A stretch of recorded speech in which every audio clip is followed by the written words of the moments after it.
It is my pleasure to introduce Jack Jordan, who's the Executive Director of Climate Action Evanston. You probably remember Citizens for Greener Evanston. That's the new name for the organization. It's one of our club's community partners. And Jack is a 2022 graduate of Northwestern, and he's been an analyst of renewable energy projects. Um, I met Jack really last year at the ETHS. Well, it was at the board meeting of District 202, where the Evanston High School became only one of 3 high schools in the country to put together a new Green Deal for the high school, meaning energy savings, et cetera, et cetera. So that's when I first met Jack, and Zbig and I were at that particular meeting. But I could see what a passionate person he was, an environmentalist, et cetera.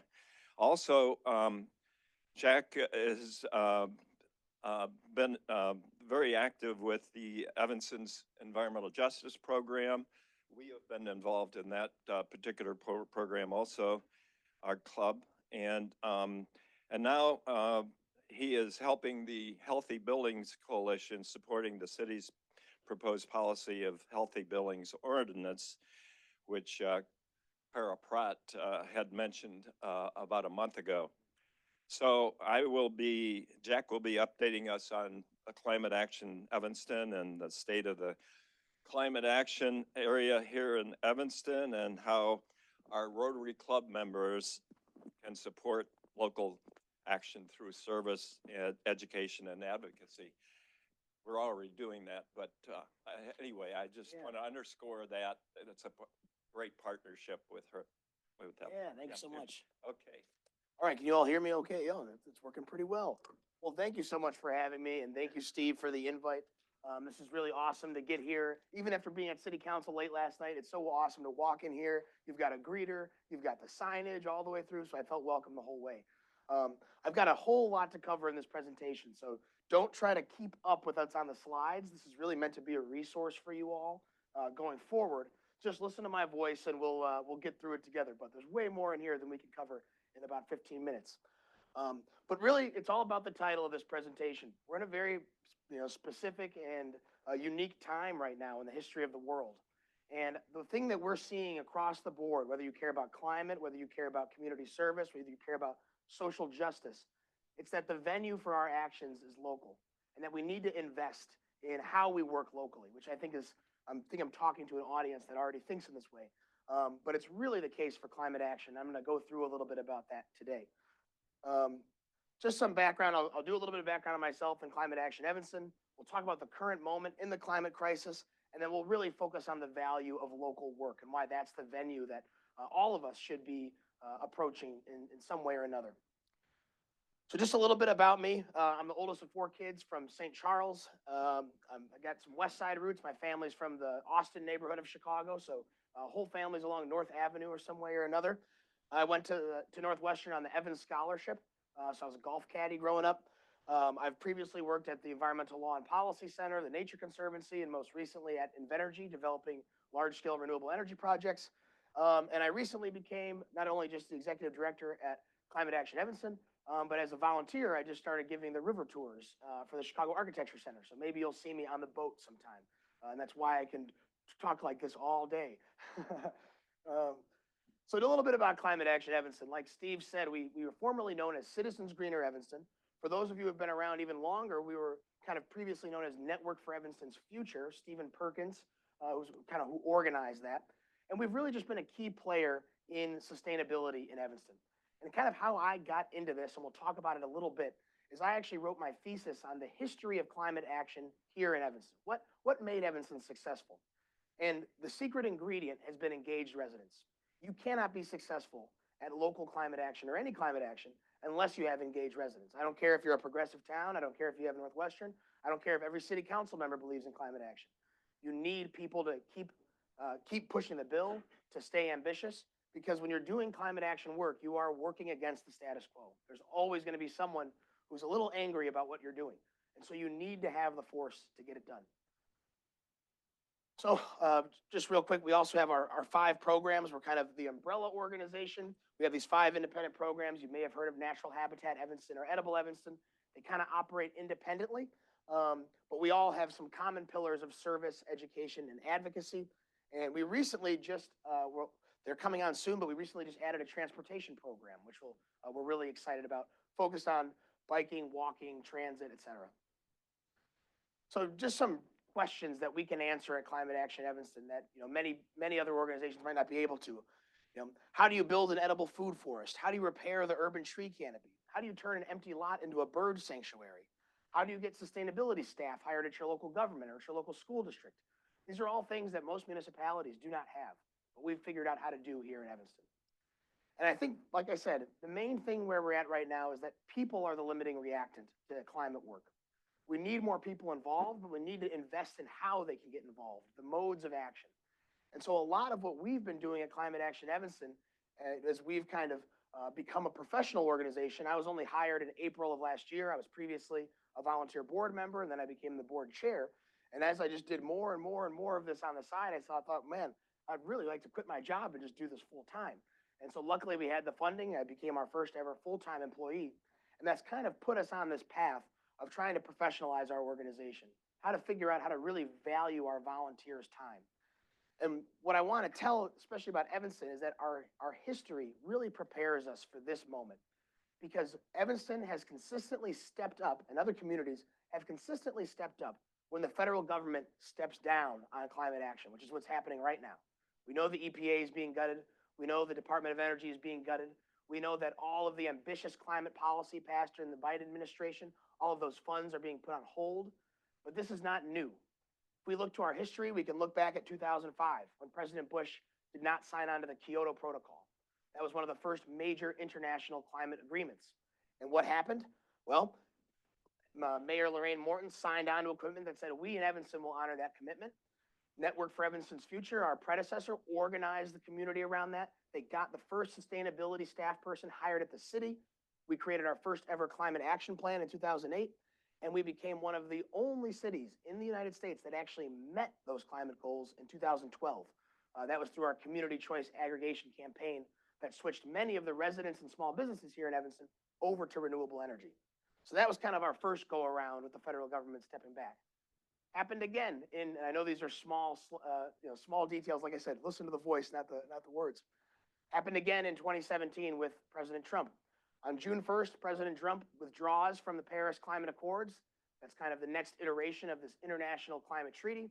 On June 2nd, Mayor Stephen Haggerty signs Evanston onto that commitment of the Paris Accords. Says we will meet the goals of the Paris Accords here in Evanston. That's where we get our net zero by 2050 goal. Same exact thing happens. Residents organize.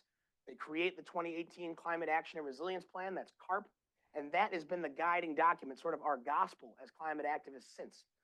And really everything that we are doing right now, all the actions we are taking, we are basically just going line by line through CARP and trying to figure out where should we spend our energy.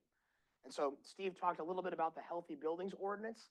That is really the single biggest policy, the single most difficult and single most impactful policy as part of CARP. Because we talk a lot about composting, we talk a lot about transit, we talk a lot about whether you should drive your SUV or you should drive a Prius or you shouldn't drive at all. The fact of the matter is that 80% of all emissions in Evanston come from buildings. And of that, a vast majority come from the 500 largest buildings. So if you can curb the emissions of those 500 largest buildings over the next 25 years, you've addressed a vast majority of your emissions. And so what does invest in people mean? This is a goal that Climate Action Evanston adopted at our December board meeting. That's our goal for the year, is to invest in people. And like I said, we're really at a period of organizational change. We're really growing up right now. And so that means we need to fill our board. We have a lot of vacancies on our board. We're building out a committee structure whereby everyday residents can contribute to our strategy and our operations. And we're soon going to launch a community membership program where people can actually become members of Climate Action Evanston. A lot of people say they They feel they're a member, but we've never defined that in any way. And I know you all know the value of what membership brings, you know, how that relationship to an organization, right? I'll talk a little bit more about this kind of in our overall strategy. What's cool is that you all are some of the first people to ever see this work. This is a lot of internal organization that we've been doing in the last few months. But we just recently came up with our modes of action. And a key piece of this is that Climate Action Evanston existed sort of as this umbrella organization with all these little children that did different things, all our programs. We had our waste program, our energy program, our Edible Evanston program. And the only thing that tied them together was loosely sustainability or climate. Well, that's pretty broad, right? And so we recently voted actually in January to adopt our 3 modes of action. You know, action is in our name, but what are the types of actions that we take? Rotary here is a service organization. That's your primary form of action.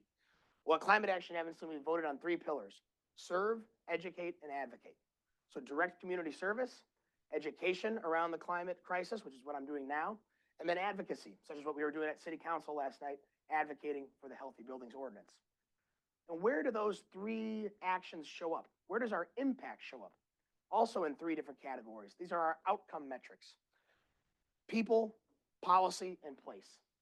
We can measure every aspect of our climate actions in these 3 categories. People is how many people are engaged, how many people attend our events, how many people are our members. Policy is how well are we doing on those big ambitious policies like the Climate Action Resilience Plan, like our new waste strategy that's coming out. And place is because in order to address the climate crisis and to prepare for it, there are physical changes we need to make to our environment, right? We need to make our buildings more sustainable. We need to improve our transit. We need to plant more trees. We need to address flooding. These are all things that manifest themselves in the physical and natural environment. So between those 3 things, we can start figuring out how do we communicate our impact, which is something we've struggled with in the past. So that's a bit more on the background. I'll tell you a little bit about the Healthy Buildings Coalition.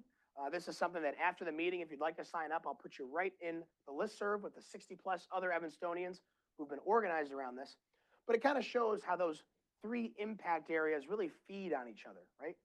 We take people, we organize support for this, we do the education up front, we get people engaged, we explain why this is so vital for our climate goals. Those people, and we're right on this arrow right now, the vote just got pushed to February 24th, which was expected. But on February 24th, we've got our best shot to actually pass this.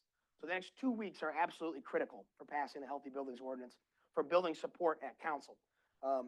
In the last 2 weeks, the school districts were actually opposed to the ordinance. But thanks to the advocacy efforts, thanks to our education, thanks to our students, both school districts are now comfortable with this, which I think is huge. That our public institutions, even ones that are financially struggling, say, yes, we feel confident that this is a policy that will work with us. I think that's a great signal. We take people, we organize them, we pass a policy, but is the policy the end goal? No, the end goal is the place change. The end goal is how do we make our buildings more sustainable? And so it takes this cycle of organizing, of passing policy, and of doing the hard work to really prepare for the climate crisis.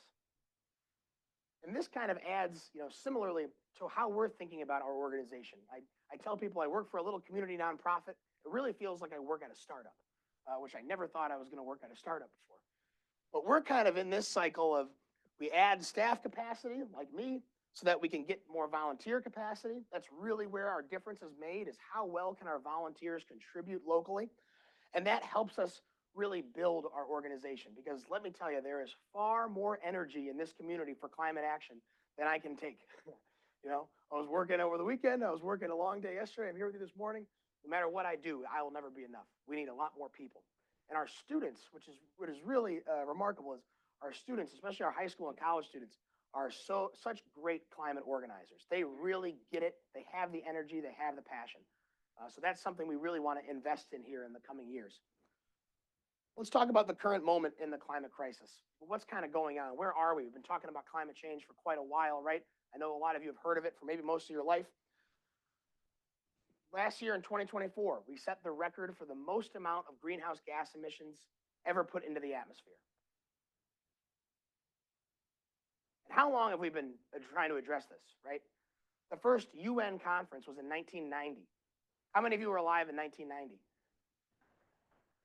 Okay, I was negative 10 years old. Did you know that more emissions have been put into our atmosphere from 1990 to today than all the rest of human history?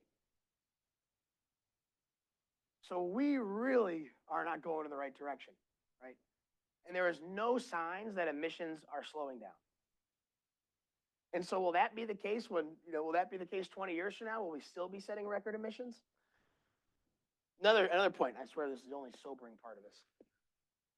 The Paris Climate Accord sets a goal to reduce warming by 1.5 degrees Celsius by the year 2100. We have already breached that goal. We already did more warming than 1.5 degrees Celsius in 2024. Another sobering thought, right? At the same time, we see climate anxiety rising in youth for a good reason, because they don't feel that they have the power to change this situation. But the thing that matters is that we really have to, as much as there's all this urgency about the climate crisis, for good reason, we have to have a long-term view, both for our own mental health, but also because every 10th of a degree matters. There's a big difference between 1.5 degrees of warming and 1.6 degrees in warming. We're talking about hundreds and hundreds of floods and hurricanes and droughts. And so we are really at the early stages here, folks. We've got to think about what the impacts of our actions today on people that live in 2100 or 2200 or 2300 is enormous. So even though it feels like our back is against the wall, there is absolutely no logic in giving up, because every single 10th of a degree matters. That's where we are. And I think we forget that sometimes in our day-to-day lives, right? That we are really in a crisis. And not only that, but all of us here live in one of the most carbon-intense places in the world. We are all citizens of the United States, or most of us are residents of the United States. And so I don't think it's something that we should feel guilty about, but something that we realize the opportunity that we have. That people from other parts of the world, some of the places that you have here on this beautiful example of all the other connections you have in Rotary, they have much less ability to reduce emissions because they live in a much less carbon intense place. So we in the United States really need to have a chip on our shoulder to do this for the rest of the world. And so kind of a good way to think about this, and this is what I want you all to think about sort of for the rest of the presentation when you go home, is the Climate Action Venn diagram. You can look this up on YouTube, but it really helps you think about, really puts into context, what is the best thing that I can do for the climate? And it has to be a match of three different things. First off, what are you good at?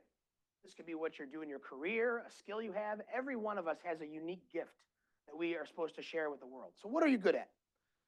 Second off, what brings you joy? You might be good at doing taxes. Does it bring you joy? Because if not, I don't think that should be your climate action. So it has to bring you joy. And the third thing is, what work needs doing? And that's a really hard question. Is the work that needs doing for you to share that scary post on Facebook or Instagram about how the wildfires are tearing up Los Angeles? Well, it might help a little bit, but there's got to be something better to do, right? And so this is really the question that we try to answer. Being full-time professional climate organizers, we try to answer that question, because that question for the everyday person is a very hard one to answer.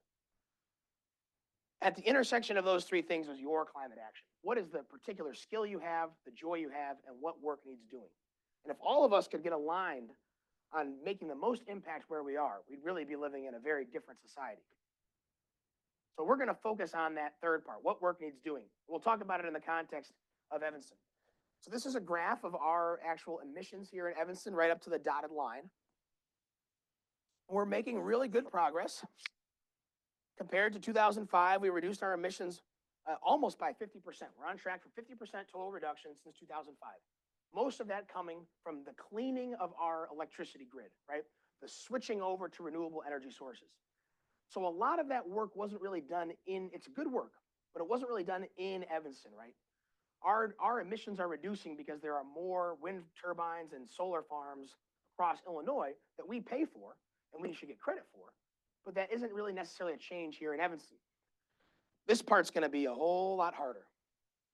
And that's because this really requires physical changes to the infrastructure here in Evanston. And so where should we focus our attention? If we're thinking strictly about emissions, which you don't need to think strictly about emissions, but all of us should have this in the back of our minds.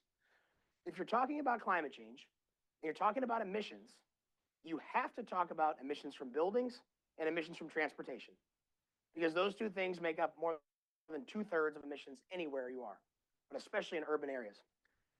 And the argument that I really want to make today, and Rotary is like the best place I could ever make this argument, is that if you want to change the physical infrastructure, you need to first invest in your social infrastructure, the ways that we relate to each other, the environments like this. This is a great example of social infrastructure right here in this room.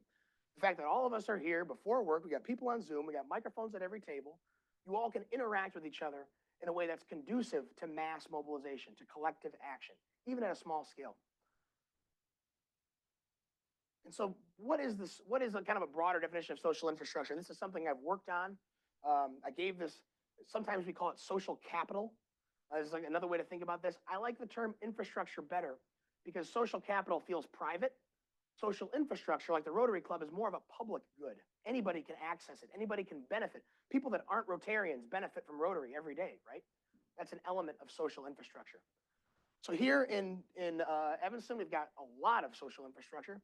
We have Climate Action Evanston, Climate Education for Illinois just passed statewide curriculum standards across Illinois. We've, of course, got Evanston Lighthouse Rotary. Rotary is like top tier social infrastructure in my mind. We have the Evanston Roundtable. We have local press here in Evanston. That's something a lot of us take for granted. A lot of places don't have good local press.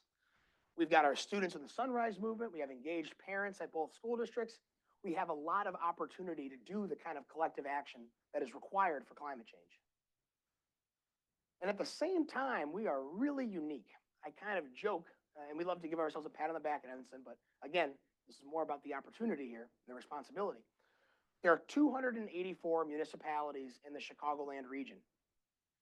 And we are extremely unique in the fact that we have a local climate group like Climate Action Evanston, the fact that we have any kind of a sustainability plan that actually states the goals that the city committed to, and the fact that we have sustainability staff. Only about 20 communities across Chicago have any kind of a climate action plan of the 284. Only about 10 have a full-time city staff person dedicated to climate. And just to have one person for your whole city is inadequate. Just so you know, honestly, 3 in Evanston is pretty slim. And only about 35 have any kind of a resident group. And I'm talking, when I say resident group, I mean 3 people sitting around a kitchen table in some instances. But that's something. And so this is a very tangible thing in the grand context of the fires in Los Angeles, the actions coming at the federal level. We can manage improving these numbers, can't we? This is something you can get a line of sight on and say, we need to invest in our local groups. We need to have more municipal commitments, and we need to get more professional staff dedicated to dealing with this, right? This is manageable. We can do this regardless of what's going on in Washington. But this is also coming at a time when social infrastructure or social capital in the United States is at an all-time low. And this is really outlined in Bowling Alone. If any of you have ever read this, came out in 2000 by Robert Putnam.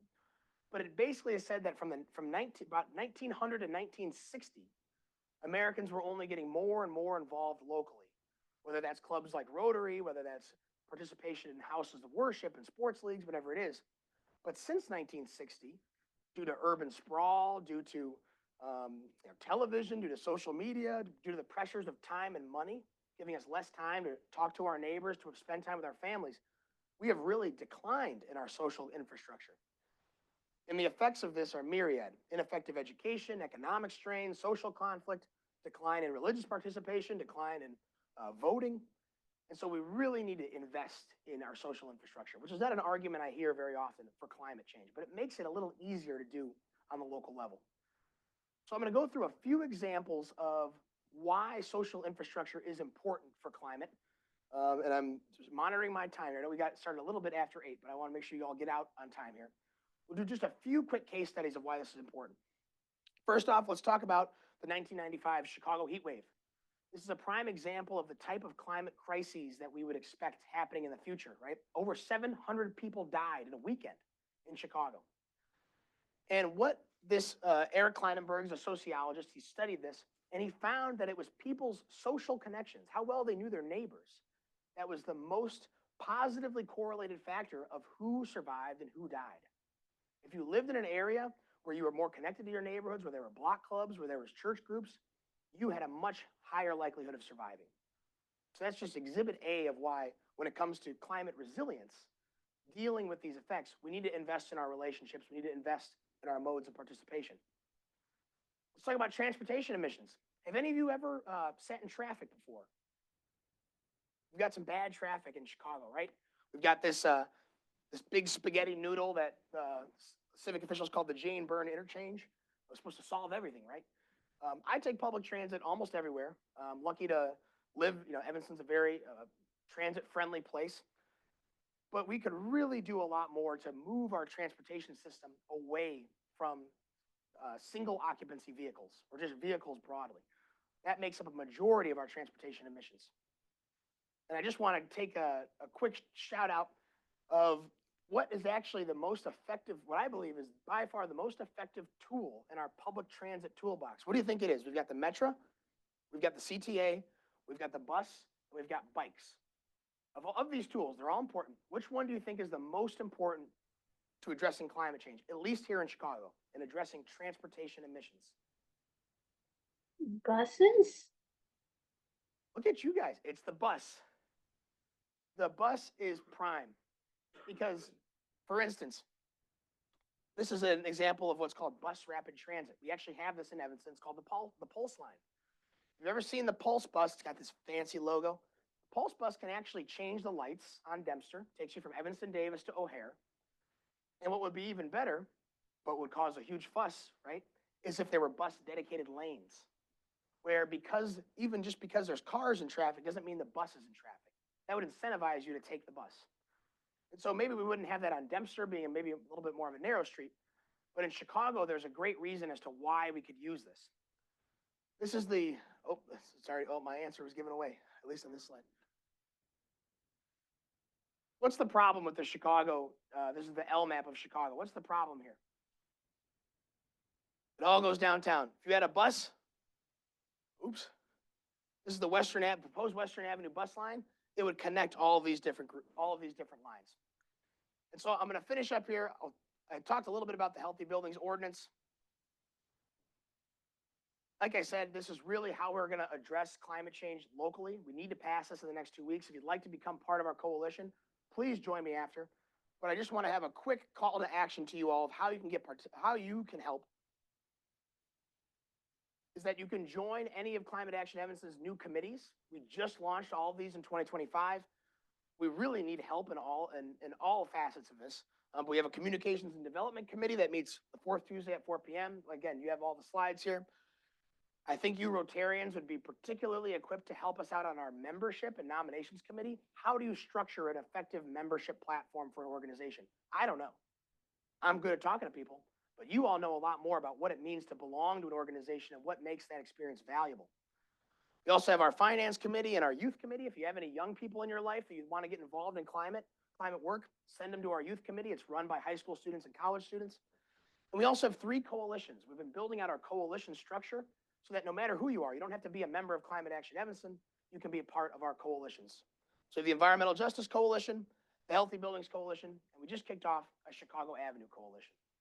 So I could talk for about 2 more hours, but if you haven't signed up for our newsletter, please do so here. And again, I'll be happy to answer any questions right now and also after the presentation. So thank you so much.